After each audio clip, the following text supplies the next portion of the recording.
Abra, por favor, sua Bíblia no Evangelho de João. Evangelho de João, capítulo 21.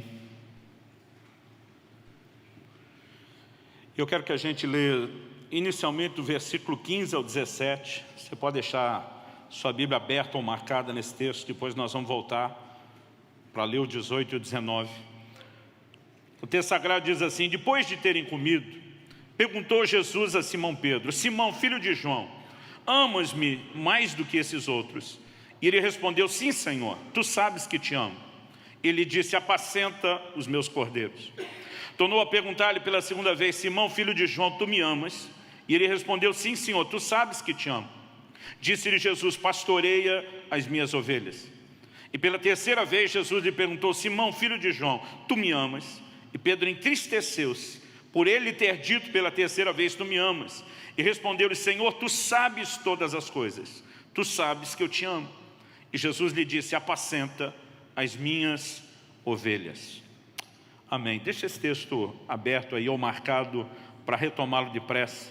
Eu gostaria que a gente pudesse levar em consideração algumas coisas importantes diante desse texto e dessa porção da palavra de Deus. A primeira delas é que o assunto da conversa de Jesus com Pedro não é um assunto qualquer. Não é algo que mereça ser classificado como secundário, periférico, né? Pelo contrário, nós podemos dizer que essa pergunta é uma pergunta crucial. Quando Jesus está perguntando a Pedro sobre o fato de Pedro amá-lo ou não, ele mexe no assunto da mais alta importância. No Evangelho de Marcos, no capítulo 12, Jesus é questionado por alguém a respeito de qual é o maior de todos os mandamentos. Dependendo da versão, a expressão maior, ela vem como qual é o principal, qual é o primeiro mandamento. E Jesus está diante de uma missão difícil: torcer as escrituras da época, que era composta só pelo Velho Testamento, e de tudo aquilo que estava lá, tirar um mandamento que se sobressaísse em relação a todos. E Jesus, ele nem hesitou, ele não titubeou.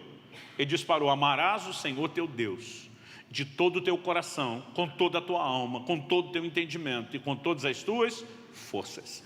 Jesus deixa claro o que de mais importante havia nas Escrituras. Era a ordem de amar a Deus, e não apenas amar, mas amar com aquilo que eu gosto de chamar de amor total, com todo o coração, com toda a alma, com todo o entendimento, com todas as forças.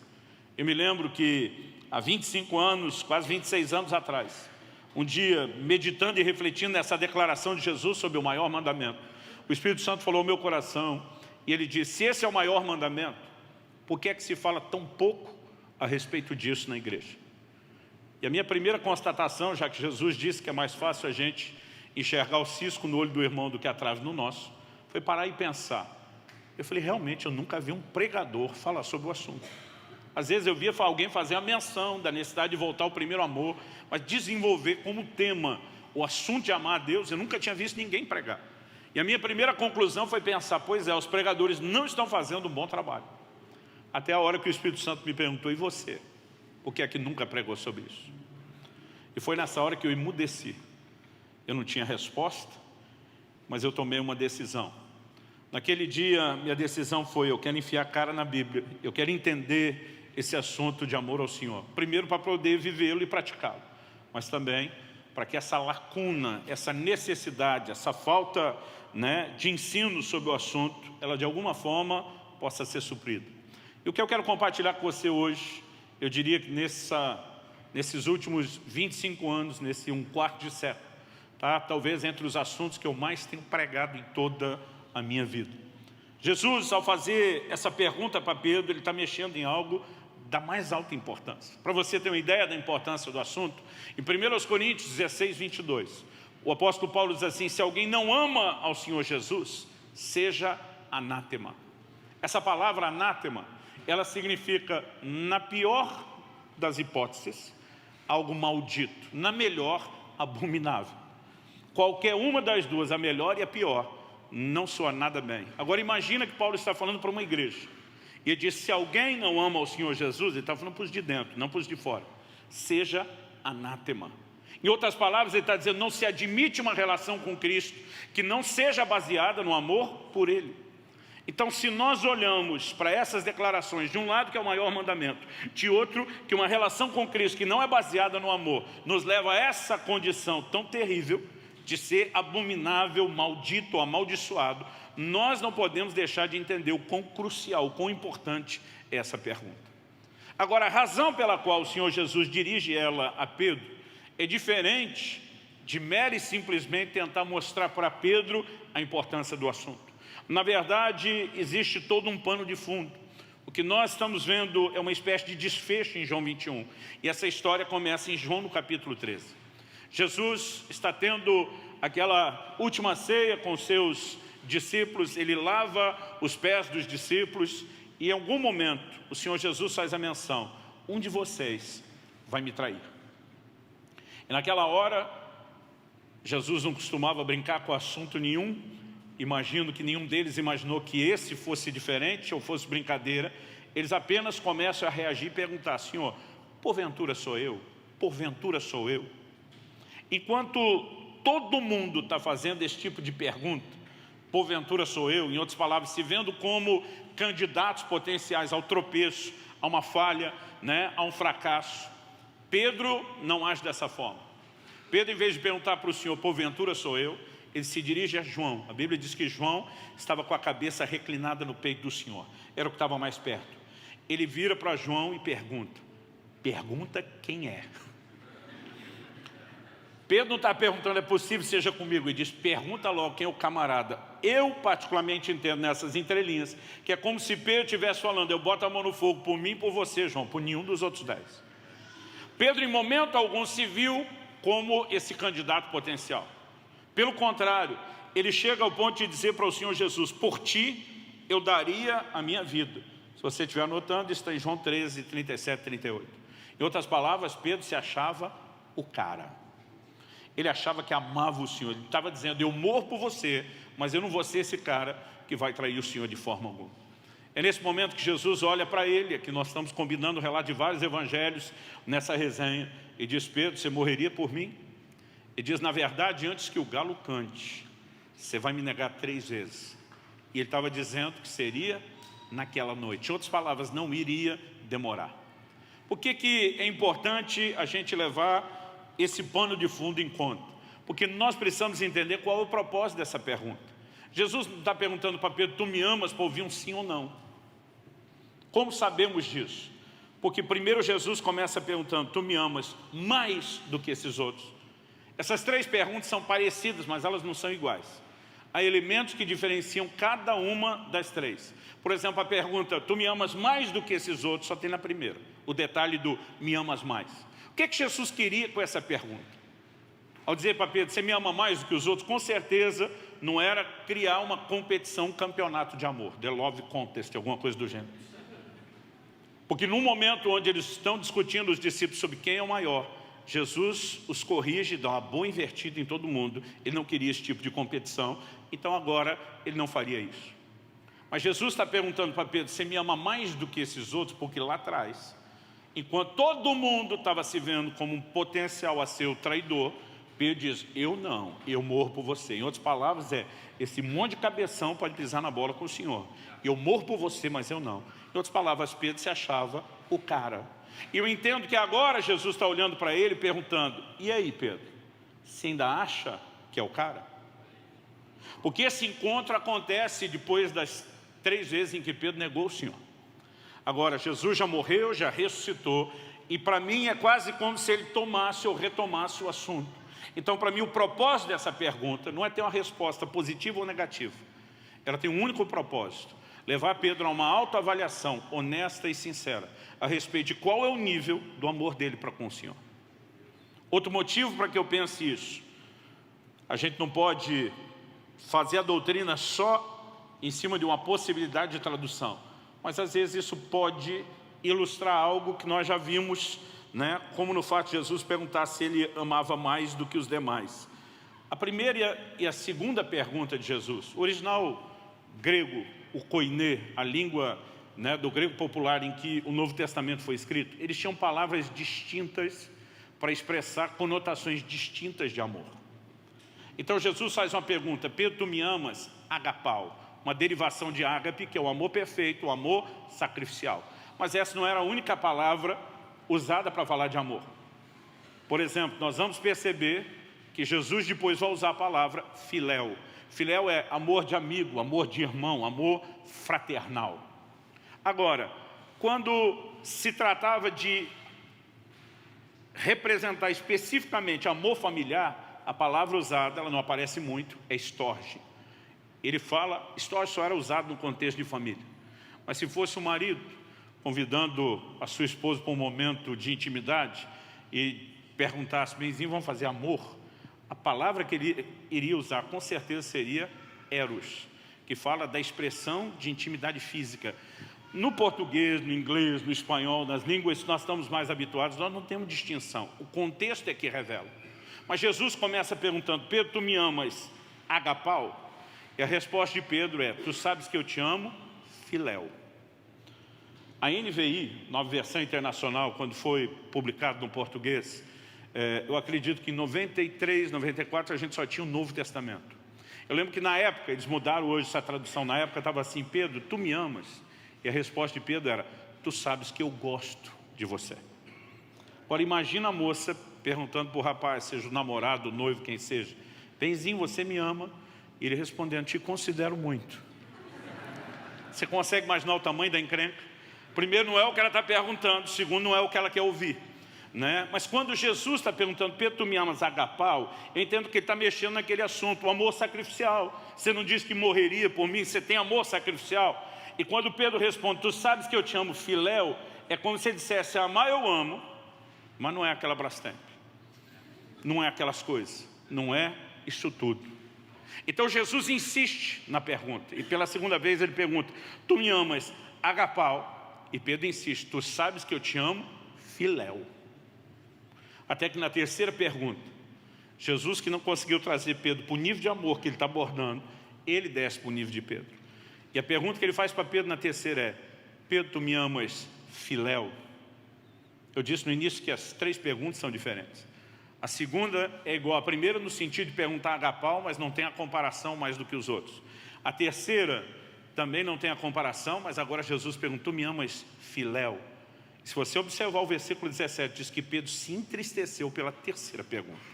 Ele não entristeceu com a primeira, ele não entristeceu com a segunda. Mas quando Jesus faz a pergunta, tu me amas filéu? A minha leitura é quase como se fosse, é só isso mesmo que você tem? Nesse momento a Bíblia diz que Pedro não só se entristeceu, mas ele diz para Jesus, tu sabes todas as coisas. Tu sabes que eu te amo, filéu. Amar eu amo, mas não é isso tudo. Agora, por que ele está dizendo para Jesus, tu sabes todas as coisas? É como se ele dissesse, lá atrás na última ceia, eu achava que estava pronto para morrer pelo Senhor. Gente, ninguém fala isso para Deus. Eu não consigo imaginar alguém falando isso para Deus, deliberado, intencionalmente, querendo mentir. Quando Pedro falou aquilo, ele acreditava naquilo. Eu me lembro quando eu era ainda adolescente, num culto, eu me levantei, na hora do momento final de oração, fui à frente, dobrei os meus joelhos diante do púlpito, e eu me consagrei a Deus para ser um mártir da causa do Evangelho. E o pior é que ninguém nem pediu para fazer isso. Eu fiz de oferecido. Agora, por que eu fui lá dobrar o joelho e me consagrar para morrer em prol do Evangelho? Porque naquele momento eu acreditava que eu tinha o tanto de amor para dar conta disso. O problema é que com o tempo, Deus me levou a sondar meu coração, como fez com Pedro. E eu descobri que eu não tinha esse agapau todo. Aliás, descobri que no meu caso não só era filéu, era um filéuzinho de nada. E de tempos em tempos, a verdade é que eu e você precisamos passar por uma autoavaliação. Qual o nível do amor que a gente tem? A gente fala para Deus que o ama, a gente canta que o ama, mas a pergunta é, onde nessa escala de amor nós estamos? Porque o maior mandamento não é só amar, é amar de todo o coração, com toda a alma, com todo o entendimento, com todas as suas, é amar com amor total. Então a pergunta é, nós podemos dizer para Deus que o amamos, mas aonde nós estamos nessa escala de valores? O dia que Deus me fez olhar para o meu coração, me avaliar dessa forma, interessante que melhor do que apenas a autoavaliação, alguém diz que é a avaliação do alto. O salmista diz, sonda-me, ó Deus, e conhece o meu coração, vê se há em mim algum caminho mau. E quando o Espírito Santo lança a luz e começa de fato a mostrar as coisas como elas são, elas podem ser assustadoras. Eu me lembro de um dia em que Deus me levou a essa autoavaliação. E ao mesmo tempo havia avaliação do alto. E eu enxerguei que eu não amava Deus da forma como eu achava, que eu pensava, e como muitas vezes eu tinha declarado para Ele. E penso num negócio que me deixou mal.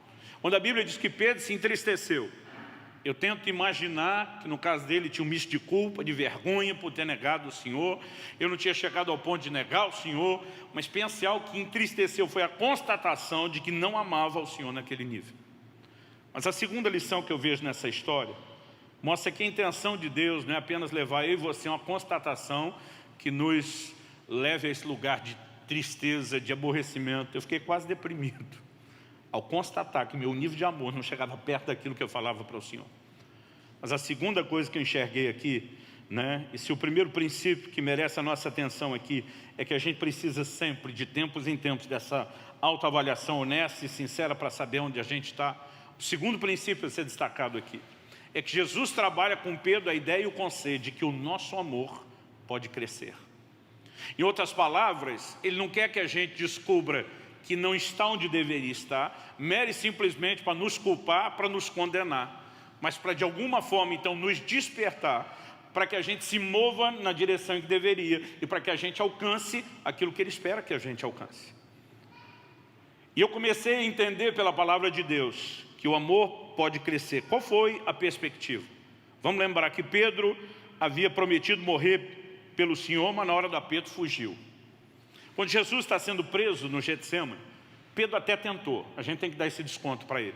Ele puxa uma espada, e a Bíblia diz que ele cortou um pedaço da orelha de um certo Malco, que era servo do sumo sacerdote. Cá entre nós, eu não acho que Pedro queria a orelha quando deu a espadada.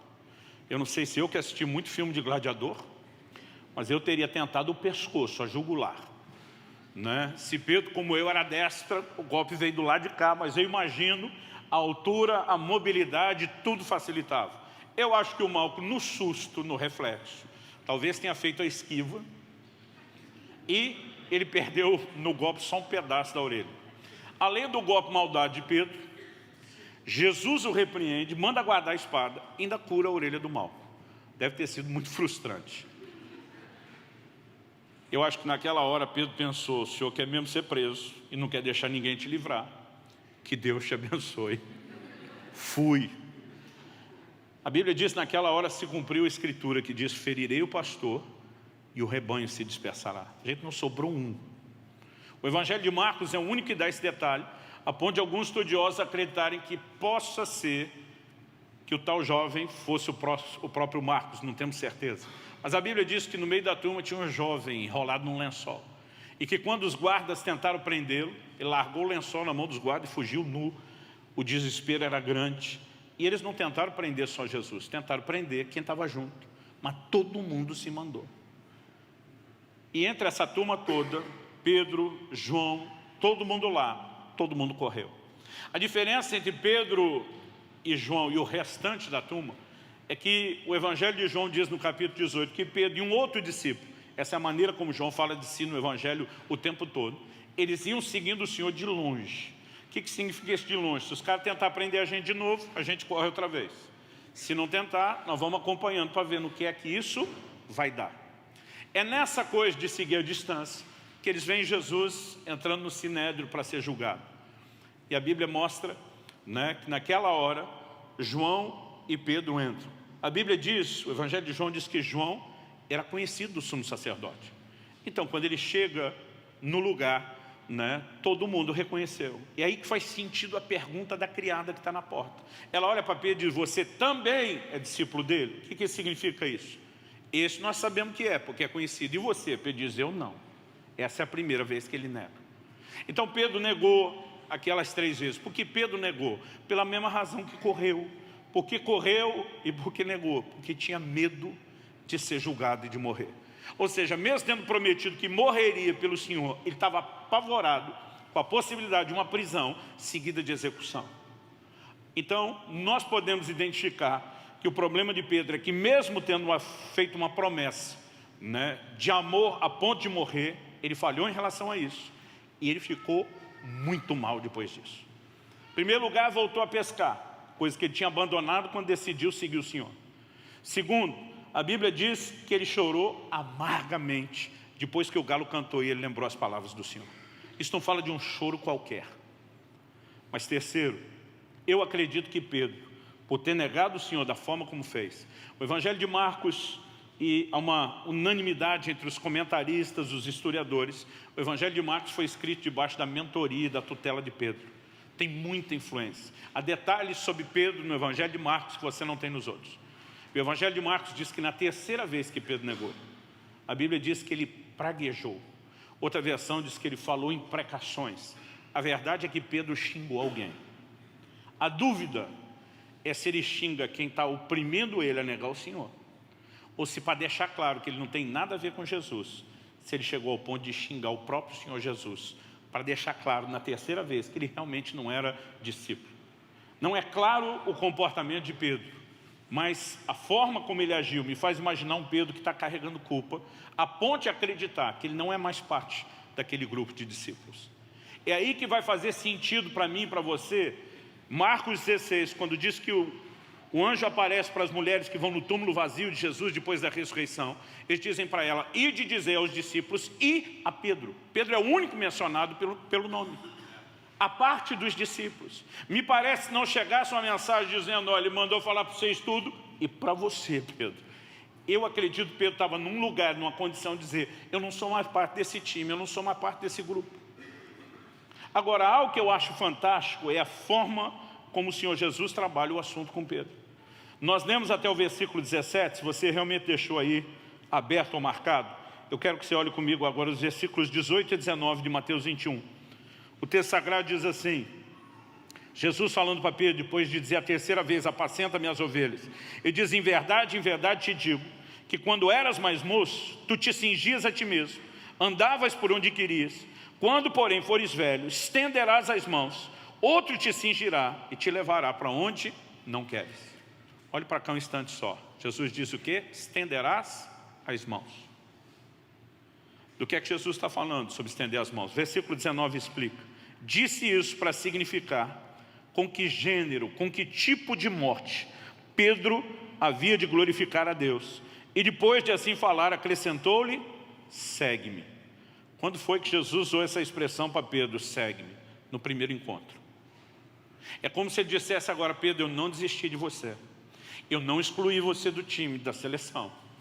Você ainda está convocado. Eu estou contando com você.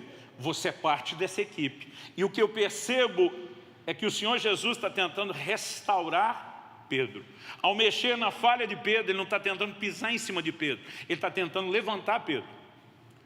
É aí que nós vamos entender declarações como Isaías fez e é repetido no Evangelho. Dizendo, ele não esmagará a cana quebrada e não apagará o pavio que fumega. Durante muito tempo, a parte de não apagar o pavio que fumega me fazia sentido, mas não esmagará a cana quebrada, eu não entendia nada disso. Mas quando eu completei 20 anos de idade, eu me mudei do estado de São Paulo, onde eu cresci, nasci na cidade de Santo André, morei em São Bernardo, ali no Grande ABC, mas me criei em Campinas, já um pouco para o interior, mas é a segunda cidade do estado. E eu saí da selva de pedra onde me criei, para ir para o interior do Paraná. Então logo cheguei para pastorear, eu lembro que um dia um irmão, que apesar de bem novo, ele não era muito mais velho que eu não, mas ele já era um engenheiro agrônomo, plantava, ele falou, pastor, o senhor precisa conhecer a nova realidade onde o senhor está inserido.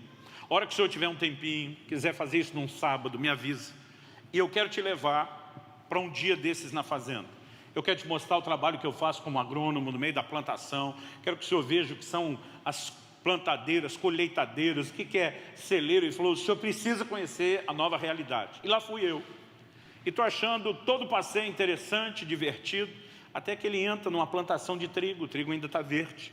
Ele entra numa plantação de trigo, já estava assim a quase 1 metro de altura, e ele vai andando com a caminhonete, ele para num ponto, tira algumas amostras, observa, vai para outro.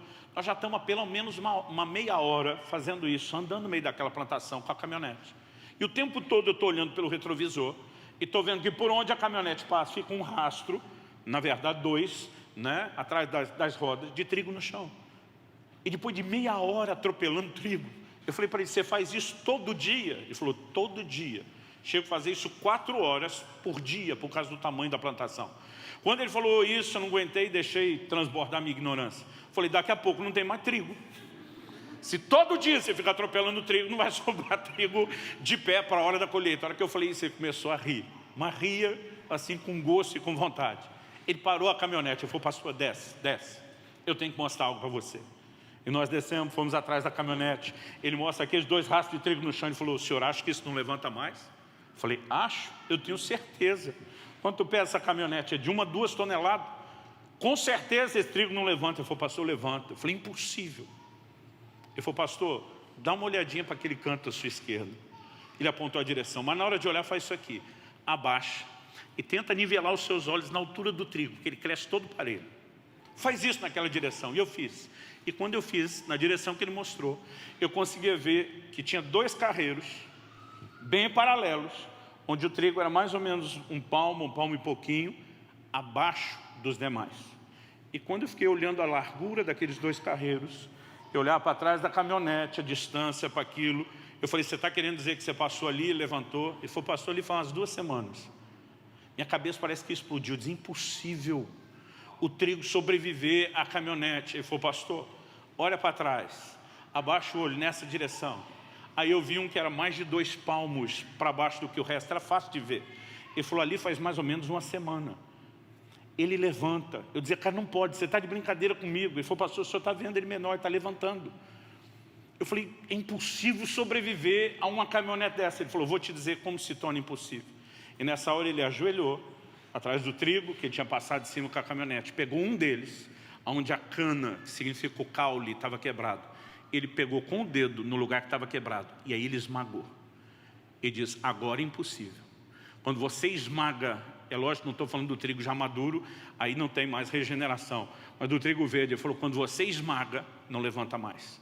Mas se não for esmagado e só quebrar, ele regenera e ele levanta. Na hora que ele explicou aquilo, eu lembrei do texto, não esmagará a cana quebrada. O que Deus está dizendo, não importa o que foi que te atropelou. Ele não vai roubar de você a esperança de se reerguer. Ele não vai roubar de você a esperança de ser restaurado. Então Jesus não está valorizando o tropeço de Pedro. Jesus, na verdade, está tentando levar Pedro a entender que ele pode viver algo melhor e diferente do que aquilo.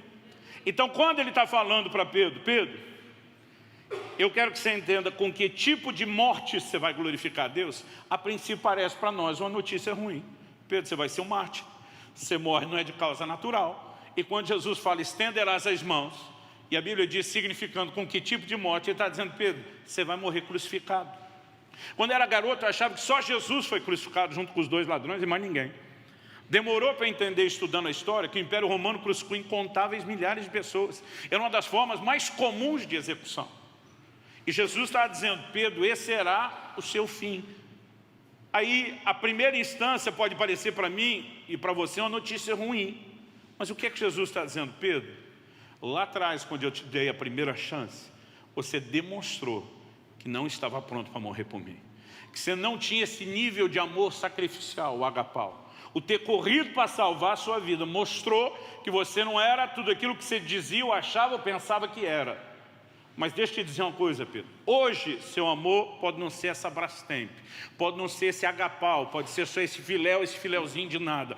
Mas chegará o dia, Jesus começando, quando você era mais moço e quando fores mais velho. Isso para mim não é só idade cronológica. Ele está falando também de amadurecimento. Ele está dizendo, Pedro, é uma questão de tempo e o seu amor irá crescer. E vai chegar o dia onde você, diante da possibilidade de morrer, não vai mais recuar, não vai mais me negar. E a tradição diz que Pedro não apenas foi crucificado, mas que quando chegou o momento de ser crucificado, ele teria dito, não sou digno de morrer como nosso Senhor, e pediu que o crucificassem de cabeça para baixo.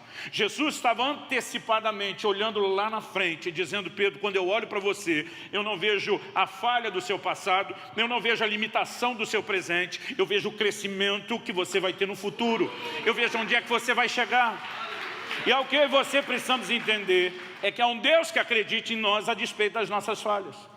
Porque Ele não está focando naquilo que você fez de errado um dia, nem na limitação que você ainda tem hoje. Ele está focado naquilo que você pode vir a ser nas mãos dEle. E a ideia de trabalhar isso com Pedro não é colocá-lo debaixo de culpa por ainda não ter o amor necessário. É como se Jesus estivesse dizendo: Pedro, olha para frente, o alvo é esse, você pode alcançá-lo. Jesus está dizendo: você ainda não tem o amor sacrificial para morrer, mas esse amor pode crescer. Aquilo que te falta hoje pode ter sido desenvolvido em você amanhã.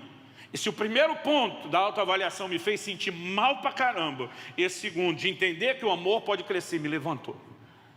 No dia em que Deus começou a falar isso comigo, isso me colocou para cima. E eu tomei uma decisão: eu vou viver nesse lugar e eu vou honrar esse Deus que acredita em mim. Eu quero te dizer isso: Deus acredita em você mais do que sua mãe. Que mãe é mãe, fala sério. Tenta convencer uma mãe que o filho está errado para você ver. Eu soube de uma história onde a mãe foi assistir o desfile do filho numa parada militar. E o filho conseguiu a façanha de marchar do início ao fim no compasso trocado de toda a tropa. Quando todo mundo erguia a perna direita, ele erguia a esquerda e vice-versa.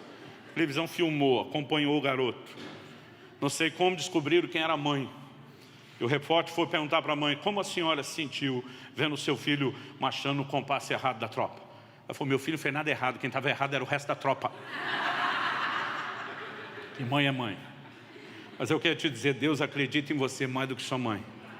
Não é porque Ele se recusa a ver o que foi feito errado. É porque Ele consegue enxergar onde você vai chegar, o que é que você vai se tornar. É porque Ele é o Deus que está dizendo: eu não vou esmagar a cana quebrada. Você me negou, isso não significa que o seu amor não possa crescer. Você falhou, você não tem esse amor todo, isso não significa que você não vai chegar lá.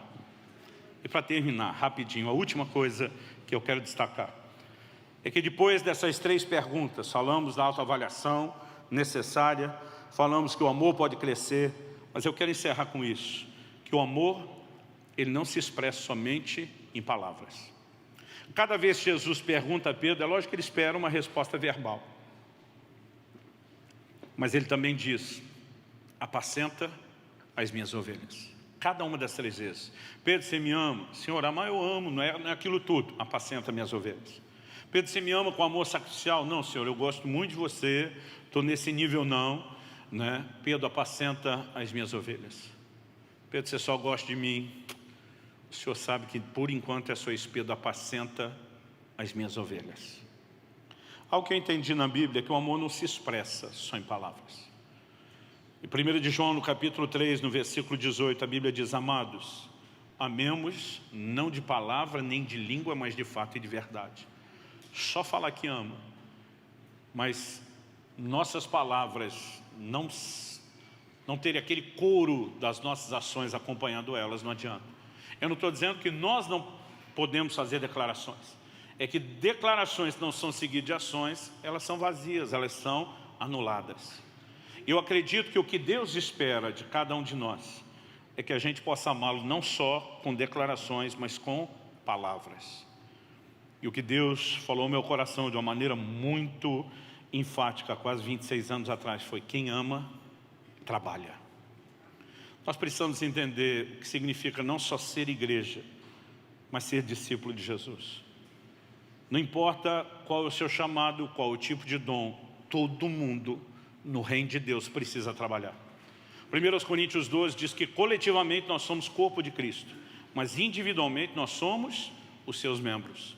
E quando um membro não está funcionando direito, ele atrapalha o funcionamento de todo o resto. Eu não sei se você percebeu a minha dificuldade de subir e descer hoje por conta de uma dor no joelho. Eu estou andando aqui fazendo de tudo para esconder, arrastando a perna. Mas porque o joelho não está bem, não está fazendo direito a parte dele, ele começa a afetar o todo do corpo. Quando a Bíblia nos compara a membros do corpo, ela está dizendo que cada um de nós tem uma responsabilidade de funcionar em conjunto com os demais. Não existe, apesar de haver cultos onde alguns ministros e os outros são só ministrados, não existe cristão que não tenha responsabilidade de serviço. Não importa se você está inserido em algo no culto, mas, não, pastor, não existe uma área de serviço que eu tenha conseguido me enquadrar no culto, mas a vida cristã envolve serviço. Falar de Jesus é responsabilidade de todo crente. Ajudar a cuidar dos novos, de alguma forma, é responsabilidade de todo crente. Então, o que eu e você precisamos entender é que quem ama o Senhor tem que estar disposto a arregaçar as mangas, a botar a mão na massa e trabalhar. Deus não espera que a gente demonstre amor apenas falando que ama. E o que eu acho interessante é que esse terceiro princípio, ele é uma espécie de termômetro para o primeiro e o segundo. O primeiro, quando falamos da autoavaliação, uma boa maneira de você descobrir onde está é a sua disposição de trabalho e de serviço. O segundo, falamos que o amor está crescendo, uma boa maneira de você avaliar se o amor está crescendo é qual a sua disposição de serviço para o Senhor Jesus. Se nós vivemos o cristianismo que nos coloca só no lugar de espectadores ou de gente que apenas vive para ser servido, nós ainda não entendemos o que é expressar amor pelo Senhor. E nós precisamos entender não só que o assunto é importante, não só que ainda não estamos onde deveríamos estar, mas que podemos chegar onde Deus espera que a gente chegue. E que nessa trajetória a gente tem que se dispor a trabalhar. Eu não acredito no cristianismo onde eu e você temos a liberdade de escolher fazer nada. Qualquer outra motivação de trabalho, ela pode em algum momento ser sabotada e terminar. Por exemplo, uma pessoa que trabalha na igreja só para ser reconhecida, e eu não estou dizendo que reconhecer é errado. Deus reconhece quem trabalha para Ele. Imagine se a gente imitar Deus e reconhecer as pessoas. Não é errado, pelo contrário, é certo. Mas uma pessoa que trabalha só para ser reconhecida, na hora que ela deixar de ser reconhecida, ela para de trabalhar. Porque as outras motivações, em algum momento, elas vão, na verdade, sabotar a nossa disposição de trabalho. Por que eu estou dizendo isso? Meu coração já foi mesclado com muita motivação. E motivações às vezes erradas. E quando a sua motivação de serviço não é o amor pelo Senhor, em algum momento aquilo passa. Em algum momento aquilo cessa. Mas quando nós entramos no lugar de dizer eu vou fazer por amor, amor ao Senhor Jesus, não tem nada que nos impeça de continuar fazendo. Os apóstolos eram presos, açoitados, torturados, ameaçados e continuavam fazendo. Hoje em dia alguém, porque não teve o reconhecimento ou o elogio que deveria, já parou de fazer. Eu olho para aqueles apóstolos e eles eram imparáveis, porque eles não estavam fazendo por nenhuma outra razão, a não ser por amor ao Senhor Jesus. O apóstolo Paulo diz, em nada tenho a minha vida como preciosa, contanto que eu complete a carreira que recebi de nosso Senhor e testemunhe do Evangelho da graça de Deus. Ele está dizendo, tiver que morrer eu morro, mas enquanto tiver fôlego, eu vou viver para Ele.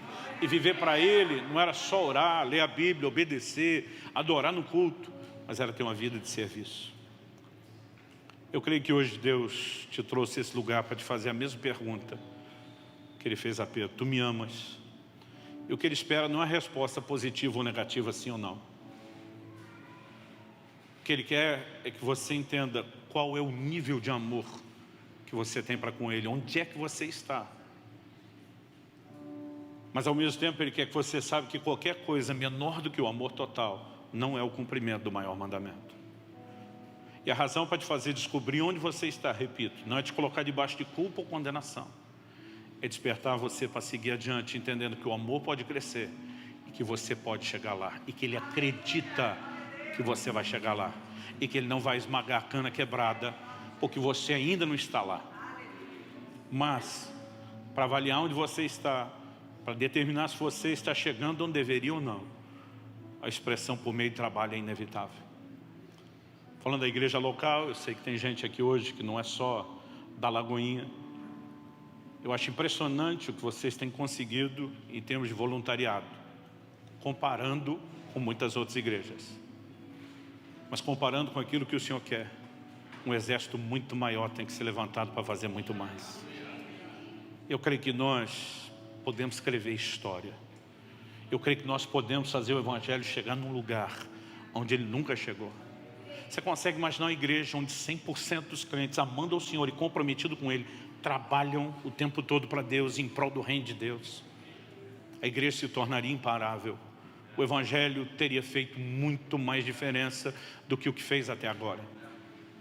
Então vamos não só cogitar que isso é possível, vamos acreditar, vamos correr atrás, vamos viver isso. Para vocês que estão aqui, vamos escrever uma história nova nesse lugar. E mais importante do que apenas os resultados aqui embaixo, eu fico imaginando o sorriso de satisfação do nosso Senhor, dizendo, eles estão entendendo, eles estão correspondendo, eles estão fazendo aquilo que eu espero deles. Amém? Você recebe essa palavra em nome de Jesus.